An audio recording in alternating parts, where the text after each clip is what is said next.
At Singapore's Acres Wildlife Centre, there's a rescue operation underway. This collared kingfisher was delivered here just days ago, coated in oil. The bird, native to these shores, is being prepared for a cleanup. You can put a bit more pressure. It's going to need to have its feathers rinsed out gently every day for some time to have a chance of surviving. Kalai Balakrishnan is head of rehabilitation at Acres and says it's touch and go for its newest resident. So it's not a matter of just cleaning the oil. It's actually a long process where they need to regain the waterproofing ability of the feathers, and that will mean they need to stay here for very long.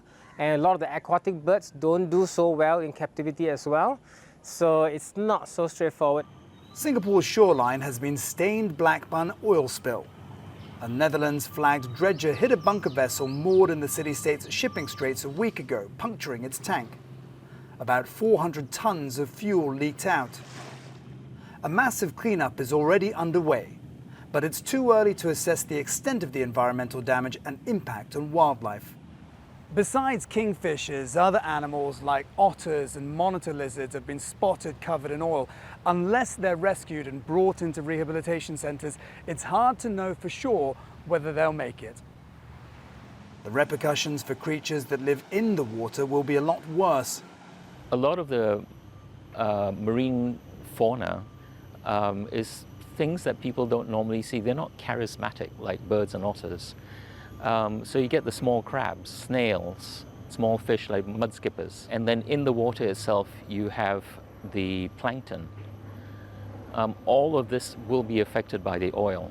As soon as the oil coats any of these creatures, basically it's toxic to them and they will die. Chua Sek Chuan is a marine biologist and is monitoring the effects of the spill. He fears what it means for Singapore's mangrove restoration efforts. Mangroves absorb carbon dioxide and are critical in fighting climate change. Singapore is undertaking several reforestation initiatives. Mangroves itself is a very vulnerable habitat in Singapore because of urban redevelopment. But things like this will have direct and indirect impacts on the mangroves as well as other marine and coastal ecosystems. Meanwhile, investigations are ongoing into what caused the vessel collision. It comes as cargo containers are clogging Singapore's straits because of ship diversions caused by the Red Sea crisis. Patrick Falk, TRT World, Singapore.